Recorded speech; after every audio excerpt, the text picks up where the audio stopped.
I suppose that the most pressing from my perspective, and certainly I believe for a lot of Australians, is the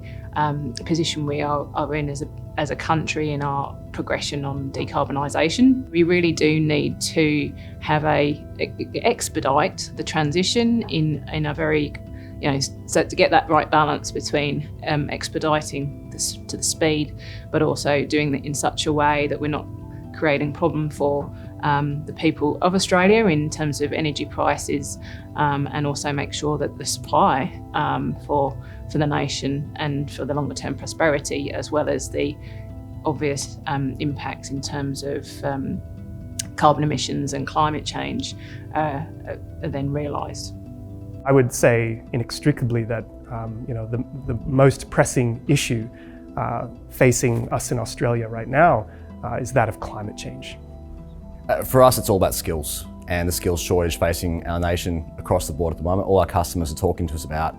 how they can acquire the skills they need and adopt a skills-first approach to hiring. In addition to that, it's also the ability to develop their own staff to meet their needs and priorities. I think there's a lot happening in Australia at the moment, and one of the critical things this year is the voice to Parliament, and no doubt that will form up a lot of the national conversation, but also the work that CEDA does, and I really look forward to our organisation participating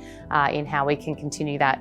voice and that progressive action. In the immediate and short term, cost of living in all forms, the inflation fight and the response we're seeing from the RBA are central to that. So the themes that CEDA has picked up on for research purposes this year fit really neatly into that.